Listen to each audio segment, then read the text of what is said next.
Lagi dengan Ibu Mary di sini. Nah, untuk kali ini kita masih akan membahas KD2 yakni persamaan dasar akuntansi part 4 yakni part yang terakhir. Nah, di kali ini Ibu akan membahas mengenai laporan keuangan. Kemarin kita sudah bahas mengenai analisis persamaan dasar akuntansi, kemudian memasukkan ke dalam bentuk persamaan dasar akuntansi, dan sekarang yang terakhir yakni membuat laporan keuangan sederhana dari persamaan dasar akuntansi tersebut. Laporan keuangan sederhana dapat dibagi menjadi 3, yakni laporan laba rugi, laporan perubahan modal, dan laporan neraca. Nah, mari kita bahas salah satu-satu anak-anak. Yang pertama, Ibu akan bahas dari laporan laba rugi terlebih dahulu. Laporan laba rugi ini menyajikan ukuran keberhasilan operasional perusahaan selama satu periode akuntansi tertentu. Nah, keberhasilan operasional perusahaan ini dapat dilihat dari pencapaian laba atau rugi yang didapatkan oleh perusahaan. Komponen daripada laporan laba rugi ini adalah akun 4 dan 5, yakni akun pendapatan dan akun beban. Perusahaan disebut mendapatkan laba jika pendapatan yang diterima lebih besar daripada beban atau biaya yang dikeluarkan oleh perusahaan. Namun, sebaliknya, perusahaan tersebut dikatakan mendapatkan rugi jika pendapatan yang diterima lebih kecil dari beban atau biaya yang dikeluarkan oleh perusahaan tersebut. Nah, kita pada video part 2 sudah menyajikan mengenai transaksi yang dimasukkan ke dalam persamaan dasar akuntansi. Berdasarkan transaksi tersebut akan Ibu contohkan untuk membuat laporan keuangan yang sederhana. Nah, ini adalah transaksi dari Udi Lala yang terdapat pada video KD2 part 3. Ini yang sudah selesai. Nah, berdasarkan persamaan dasar akuntansi ini, mari kita lihat untuk membuat yang namanya laporan laba rugi. Ingat, laporan laba rugi itu komponennya adalah pendapatan dan beban. Namun, dalam persamaan dasar akuntansi, akun pendapatan itu mempengaruhi akun 3 atau modal. Begitu pula akun 5 yakni beban atau biaya mempengaruhi akun modal. Jadi, kita lihat di sini aja. Yang ada di modal saja anak-anak. Kolom yang ada di modal saja. Karena, ingat, pendapatan mempengaruhi modal, beban juga mempengaruhi modal dalam lingkup persamaan dasar akuntansi. Nah, gimana membedakan modal ini dari semua ini yang mana termasuk ke pendapatan atau beban?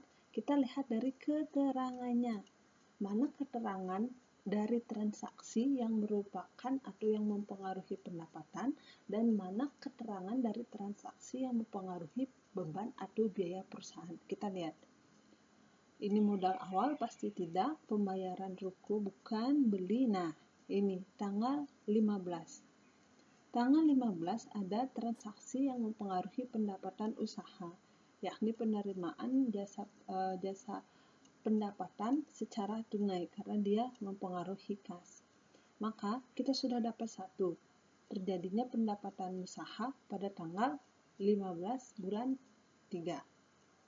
Kita cari lagi, ini utang BRI bukan, ini tanggal 22 bukan, nah ini lagi anak-anak, tanggal 27.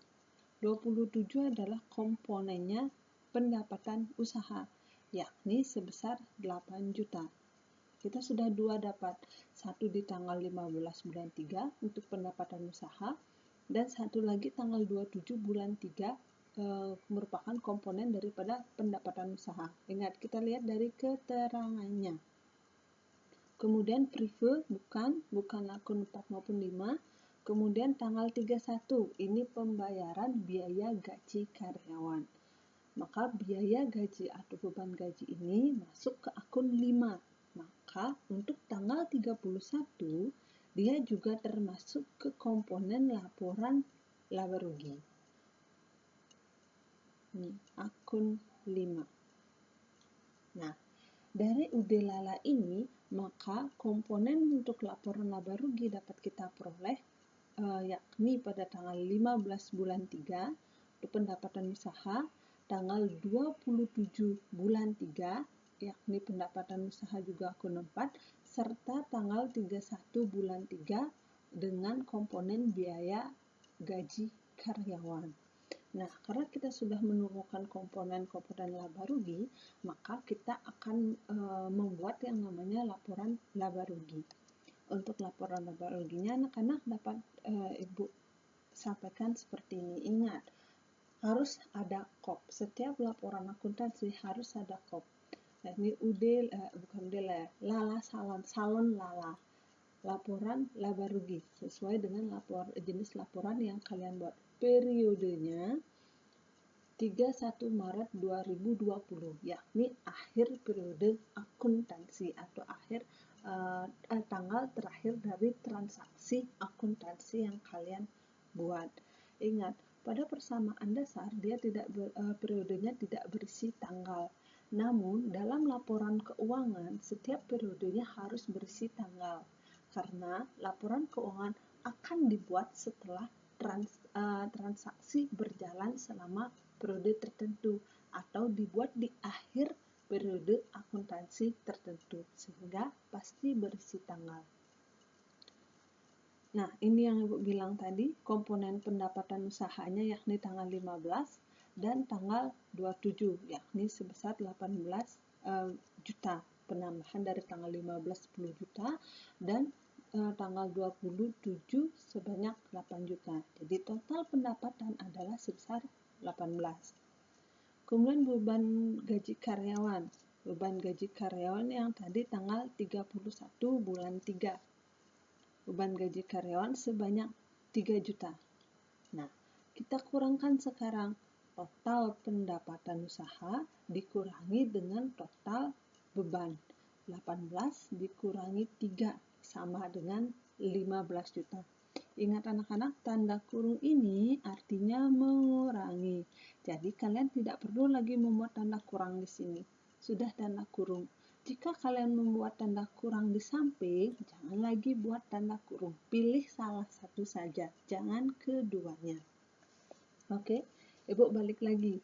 Jumlah pendapatan usaha dari Lala Salon yakni sebesar 18 juta, sedangkan jumlah beban usaha daripada Lala Salon adalah 3 juta.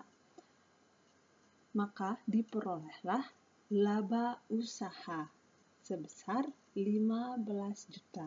Ingat, laba didapat jika pendapatan lebih besar daripada jumlah beban. Kita kurangkan saja, pendapatannya 18 dikurangi jumlah bebannya 3 juta.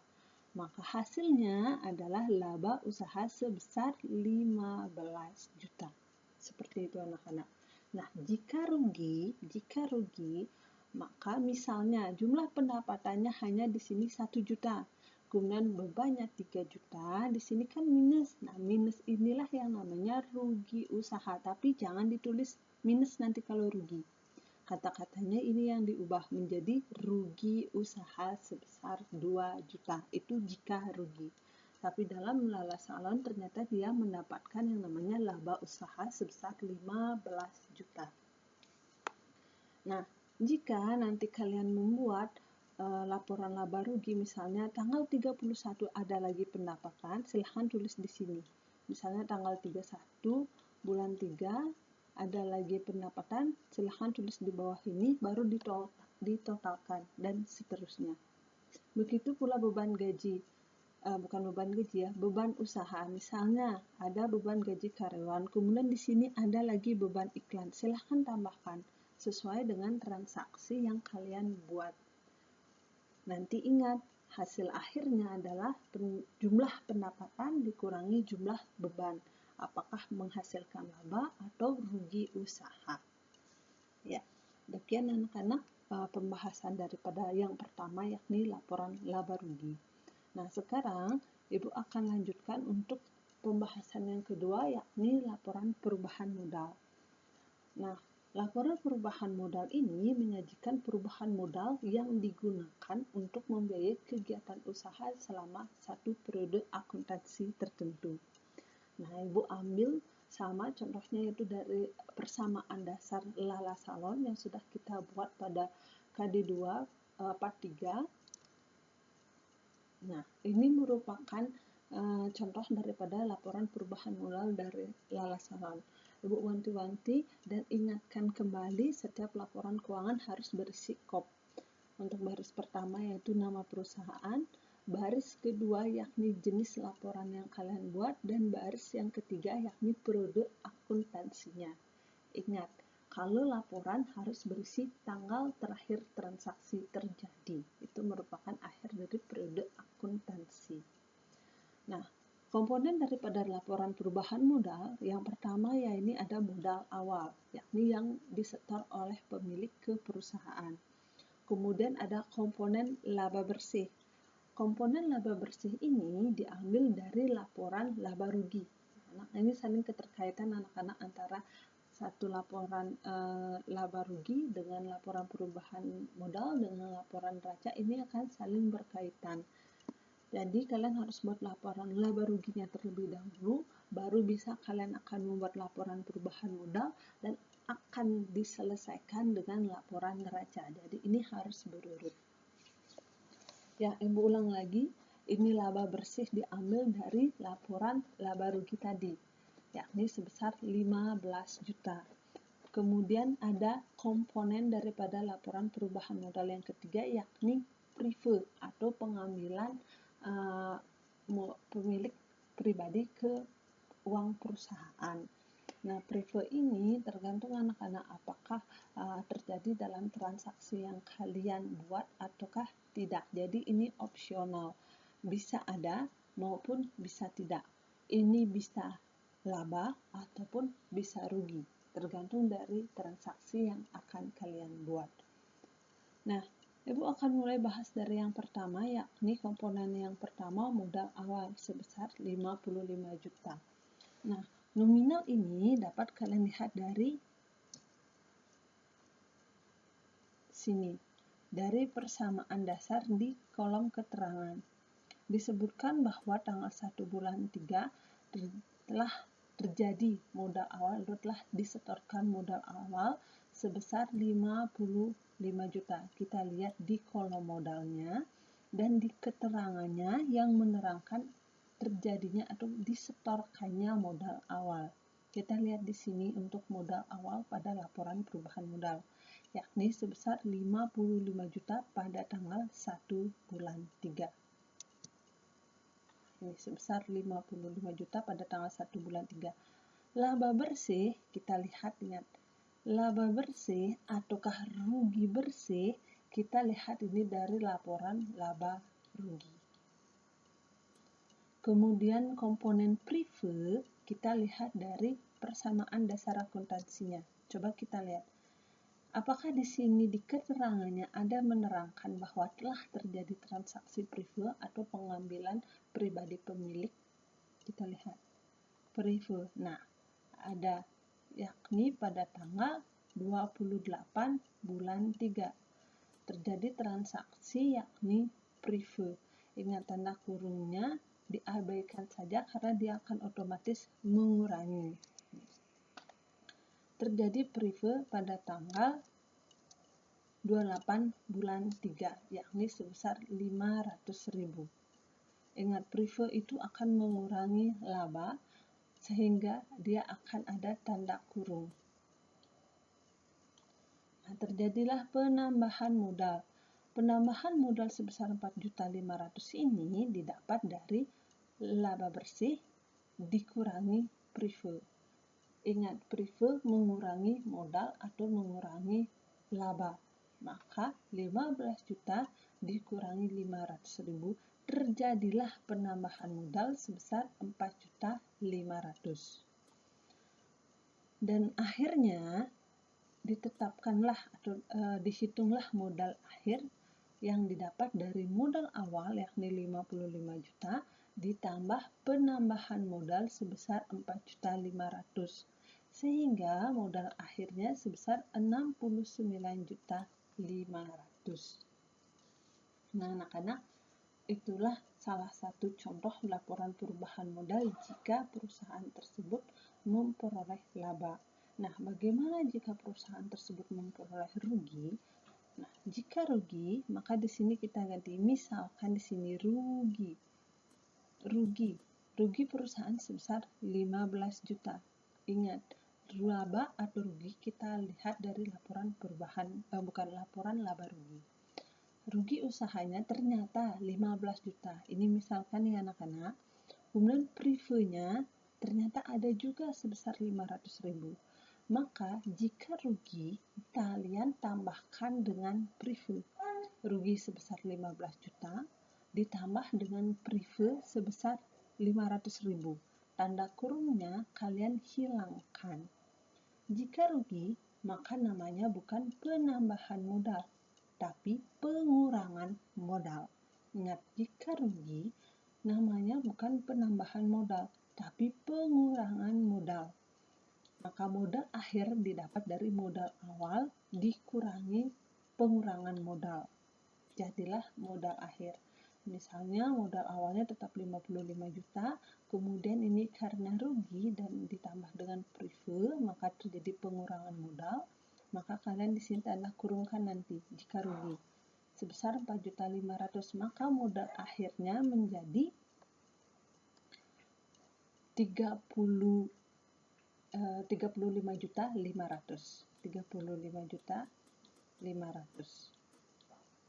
Nah, ini adalah modal akhir jika itu rugi. Ini jika rugi.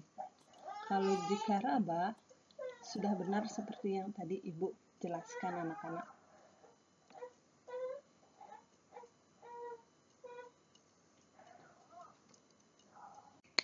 Baiklah anak-anak, sekarang Ibu akan lanjutkan ke laporan keuangan yang terakhir, yakni laporan neraca. Nah, laporan neraca ini melaporkan jumlah saldo harta, utang, dan modal pada perusahaan dalam jangka waktu atau periode akuntansi tertentu. Nah, seperti Ibu bilang di kesempatan yang lalu, bahwa dalam laporan neraca ini hanya ada 3 akun saja, yakni akun harta, akun utang, dan akun modal, atau sering disebut dengan akun real. Nah, ini adalah laporan neraca dari Lala Salon dari persamaan dasar yang sudah kita selesaikan. Di sini ingat bahwa yang pertama ini harus ada kop. Ingat pada baris pertama harus ada nama perusahaan. Baris kedua adalah laporan keuangan yang dibuat, dan baris yang ketiga yakni periode akuntansi laporan tersebut dibuat. Seperti yang Ibu bilang tadi, bahwa laporan neraca itu terdiri dari akun real, yakni ada 3 komponen akun. Ada harta, ada utang, dan ada modal. Ya, seperti yang kalian lihat, itu adalah laporan neraca bentuk skontro. Ada 2 macam bentuk dari laporan neraca, yaitu yang pertama stafel, yang kedua yaitu skontro. Yang Ibu sekarang jadikan contoh adalah yang bentuk skontro. Di sebelah kiri kalian, yakni pada layar, itu merupakan kelompok harta, dan di sebelah kanan kalian itu adalah kelompok utang ditambah dengan modal. Mari kita bahas dari sebelah kiri dulu, yakni pada akun harta. Nah, pada akun harta ada penggolongan yakni harta lancar dan harta tetap, tergantung dari transaksi yang terdapat pada perusahaan tersebut. Nah, pada transaksi Lala Salon ada akun yakni kas, piutang usaha, sewa dibayar muka, dan peralatan. Nah, masing-masing akun, apakah dia termasuk harta lancar atau harta tetap, harta lain-lain, ataukah masuk ke utang atau dan lainnya, kalian dapat lihat di list akun perusahaan jasa yang sudah Ibu berikan. Itu dapat dijadikan sebagai pedoman dalam penyusunan laporan neraca maupun penyusunan jurnal serta dalam menyelesaikan masalah transaksi keuangan. Nah, kita mulai bahas dari harta lancar terlebih dahulu. Di sini yakni ada kas sebesar 78.500. Nah, kas ini dalam laporan neraca ini diambil dari persamaan dasar, yakni pada kolom harta dan kas, sejumlah saldo akhir kas tersebut. Nah, ini yakni sebesar 78.500, harus sesuai antara jumlah di persamaan dasar, yakni pada saldo akhir dan kolom kas, dengan kas yang terdapat pada laporan neraca. Begitu pula dengan jumlah piutang yakni sebesar 5 juta dan jumlah sewa dibayar di muka sebesar 24 juta. Nah, kita lihat di persamaan dasarnya sudah ada saldo akhirnya yakni piutang sebesar 5 juta dan sewa dibayar di muka yakni sebesar 24 juta. Nah, di sini ada satu anak-anak kolom perlengkapan yang bersaldo 0. Nah, untuk akun yang bersaldo 0, baik dalam pemuatan laporan keuangan lainnya, tidak hanya di neraca, boleh kalian tulis ataukah tidak, bebas, karena saldonya 0. Nah, sehingga untuk harta lancar harusnya ada 3 saja yang Ibu cantumkan, yakni kas, piutang, dan sewa dibayar di muka. Sedangkan perlengkapan yang jumlah saldonya 0 tidak Ibu cantumkan dalam laporan neraca. Nah, kemudian kalian totalkan menjadi jumlah harta lancar sebesar Rp107.500.000. Kita lihat lagi di persamaan dasarnya. Ternyata pada kolom harta ada lagi satu, yakni akun peralatan. Nah, akun peralatan ini termasuk ke dalam harta tetap. Nah, peralatan sejumlah 12 juta. Ingat, jumlah ini kalian lihat di kolom peralatan baris saldo akhir, yakni sebesar 12 juta. Ingat, harus sama. Nah, ketika sudah semua jenis akun harta yang dimasukkan ke dalam laporan neraca, kalian tinggal jumlahkan berapa jumlah harta lancar dengan jumlah harta tetap. Sehingga jumlah harta pada laporan neraca yakni 107.500.000 ditambah 12 juta menjadi 119.500.000 rupiah. Nah, anak-anak, itu penjelasan untuk kolom harta. Kemudian yang sekarang Ibu jelaskan yakni yang di sebelah kanan, yakni utang dan modal atau utang ditambah modal. Sama, kalian tinggal lihat pada kolom ini anak-anak, utang tambah modal. Yang pertama kita lihat di sini ada komposisi utang, yakni ada utang usaha dan ada utang bank. Kita lihat saldo akhirnya. Ternyata dalam utang usaha saldo akhirnya 0. Nah, di sini Ibu tuliskan utangnya dapat dibagi menjadi 2 juga, utang lancar ada utang jangka panjang, tetapi untuk utang usahanya dia termasuk ke utang lancar bersaldo 0 sesuai dengan hasil akhir daripada persamaan dasar, saldonya 0. Ingat, ini harus sama. Angkanya didapat dari saldo akhir kolom utang usaha. Nah, kemudian kolom utang bank. Ternyata ada saldo anak-anak yakni sebesar 50 juta rupiah. Maka dalam laporan neraca, utang bank juga dimasukkan sebesar 50 juta rupiah. Ingat, utang bank ini termasuk ke dalam utang jangka panjang karena jangka waktu peminjamannya biasanya lebih dari 1 tahun. Setelah itu kita lihat adakah lagi akun utang. Ternyata tidak. Dalam persamaan dasar anak-anak hanya ada 2, yakni utang usaha dan utang bank. Maka kita totalkan. Total utang adalah sebesar 50 juta dari transaksi Lala Salon. Oke. Nah, kemudian kita lanjut ke bagian modal.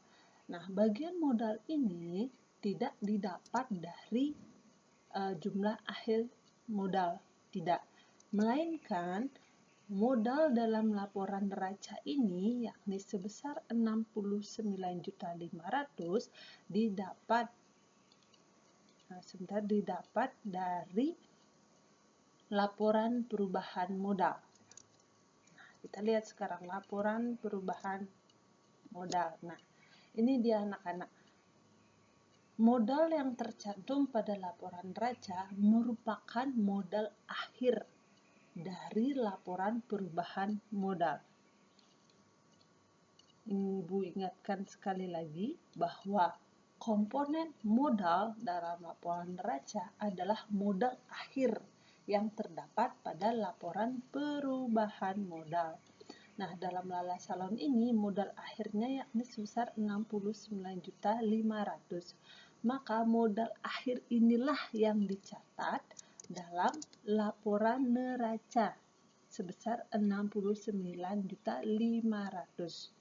Ibu ingatkan sekali lagi, jangan salah anak-anak, karena dari pengalaman mengajar tahun lalu masih banyak yang keliru mengenai jumlah modal dalam laporan neraca. Ibu ingatkan sekali lagi bahwa jumlah modal pemilik dalam laporan neraca adalah atau didapat angkanya dari modal akhir pada laporan perubahan modal. Akun modal pada laporan neraca didapat dari modal akhir pada laporan perubahan modal. Ingat, jangan sampai salah ya. Nah, setelah kita tahu bahwa modal akhir pada laporan perubahan modal yakni sebesar 69.500.000, maka kita jumlahkan antara total utang ditambah dengan modal, yakni sebesar 119.500.000. Nah, lihat anak-anak, jumlahnya antara total utang dan modal harus sama dengan total dari harta. Harus balance atau seimbang. Ingat, jumlahnya harus sama antara jumlah harta dengan jumlah utang dan modal. Harus balance dan seimbang.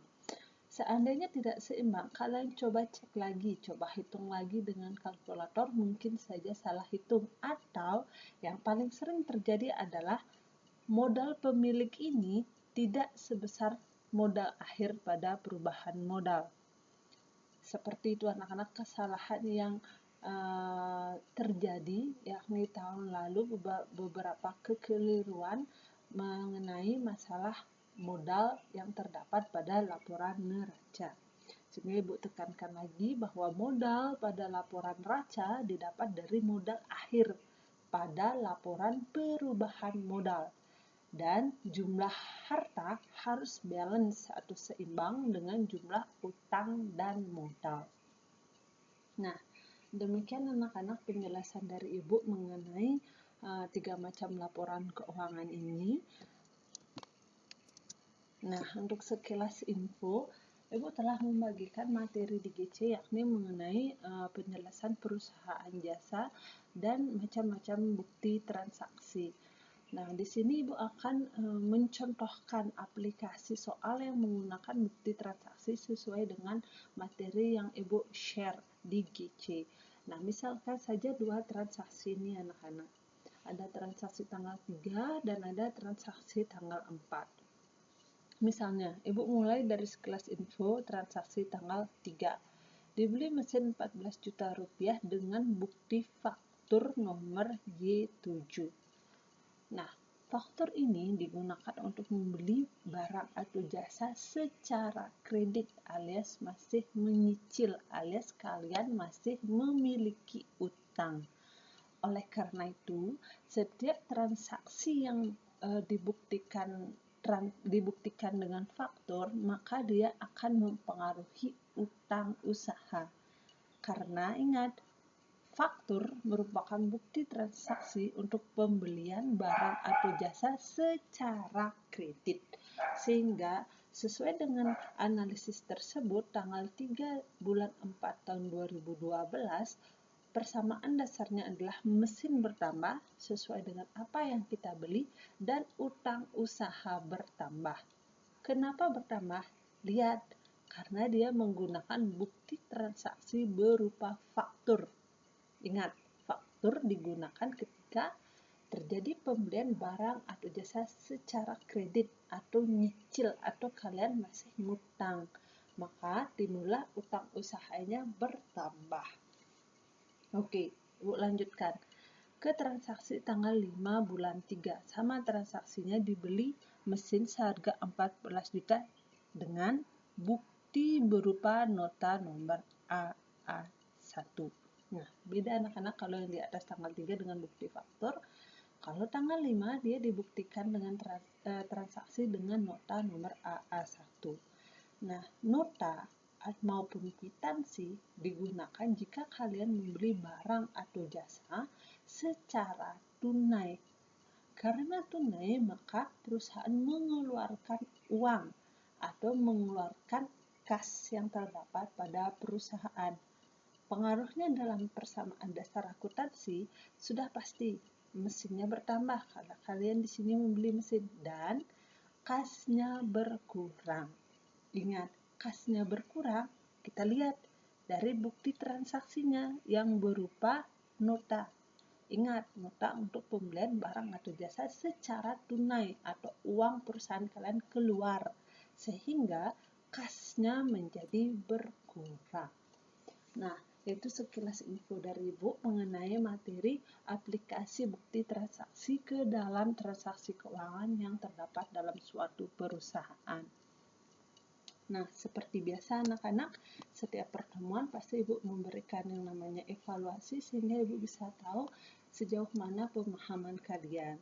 Nah, sudah pasti landak akan terjadi juga dalam pertemuan kali ini. Nah, dalam landak kali ini, di sini kalian membuat persamaan dasar akuntansi yang berbentuk tabel tersebut yang sudah Ibu jelaskan di video KD2 part 3, yakni menganalisis transaksi ke dalam bentuk persamaan dasar serta membuat laporan keuangan, yakni yang baru saja Ibu jelaskan di video KD2 part 4 mengenai laporan keuangan sederhana atas transaksi persamaan dasar akuntansi. Nah, tugas kalian atau landak ini kalian Ibu berikan Ibu berikan transaksinya yakni seperti berikut. Ini adalah transaksi dari usaha fotokopi, yaitu Raja Fotokopi. Periode akuntansinya yakni Januari tahun 2020. Di sini ada transaksi dari tanggal 1 yang sudah Ibu sediakan sampai tanggal 31. Namun di sini tanggal 8, tanggal 15 dan tanggal 31 ada 3 transaksi yang masih Ibu kosongkan. Nah, di situ isi keterangan silahkan isi transaksi buatan sendiri. Jadi untuk tanggal 8, tanggal 15 dan tanggal 31 kalian buatlah transaksi apapun dan ingat ruang lingkupnya masih perusahaan jasa, yakni menjual beli berupa layanan jasa, bukan berupa barang, bukan menjual beli barang, tapi menjual atau membeli jasa. Nah, di sini masih ada 3 tanggal yang masih kosong, yakni tanggal 8, tanggal 15, dan tanggal 31. Silahkan kalian buat transaksi sendiri tentang apapun. Ingat, ruang lingkupnya saja Ibu batasi, harus dalam ruang lingkup perusahaan jasa yakni Raja Fotokopi, sesuai dengan transaksi yang sudah ada. Jadi silahkan kalian isi transaksinya, silahkan kalian catat kembali transaksinya pada kertas lampiran dan juga silahkan buat jawabannya, baik itu persamaan dasarnya maupun laporan keuangannya. Nah, jawaban persamaan dasarnya boleh kalian buat manual, garis-garisnya atau ditulis tangan boleh, di double folio boleh, di buku gambar boleh, di kertas biasa boleh, asalkan jelas dibaca oleh Ibu setelah kalian mengumpulkan. Atau kalian buat di Word juga boleh, buat di Excel tidak masalah bagi Ibu. Asalkan ingat, soalnya harus ada, dan jawaban berupa persamaan dasar akuntansinya ada, jawaban berupa laporan keuangan yang terdiri dari 3 macam yakni laba rugi, perubahan modal, dan neraca juga harus ada. Nah, keempat file tersebut silahkan kalian kirim ke GC yang sudah Ibu besok akan yang sudah Ibu isi tempat kalian untuk mengupload file tersebut. Nah, waktu pengerjaannya adalah Ibu kasih waktu yakni sampai tanggal 17 Agustus, yakni hari Senin. Itu lumayan lama waktunya anak-anak. yakni sampai hari Senin silahkan kalian buat dan kalian upload, karena minggu depan kita akan melaksanakan yang namanya ulangan harian. Nah, sekilas mengenai ulangan harian ini, ada ulangan harian berupa pilihan ganda melalui Google Formulir, dan ada ulangan harian yang praktek persamaan dasar, yakni seperti PR ini, itu termasuk ke soal ulangan untuk minggu depan, tanggal 28 Agustus 2020, karena untuk hari Kamis pada tanggal 20 itu hari libur tanggal merah, jadi tidak mungkin terjadi proses pembelajaran. Ingat, kalian pelajari lagi KD1 dan KD2. Kalau ada pertanyaan baik itu mengenai materi atau mengenai landak ini, silahkan boleh WhatsApp Ibu boleh, Line boleh, komen di GC boleh, silahkan. Dan ingat, pertanyaan Ibu akan jawab pada saat kegiatan Merdeka Belajar, yakni jam 4 sampai jam 6 sore hari anak-anak. Jadi silahkan kalian ajukan pertanyaan bagian mana yang belum mengerti atau materi mana yang belum mengerti. Nanti kita akan bahas pada saat Merdeka Belajar. Baik anak-anak, demikian penjelasan dari Ibu. Semangat selalu, ingat jaga kesehatan, patuhi protokol kesehatan, dan mari kita berdoa agar pandemi ini segera berakhir dan kita bisa tatap muka kembali ke sekolah dengan segera. Salam sehat. Terima kasih anak-anak. Om Santi Santi Santi Om.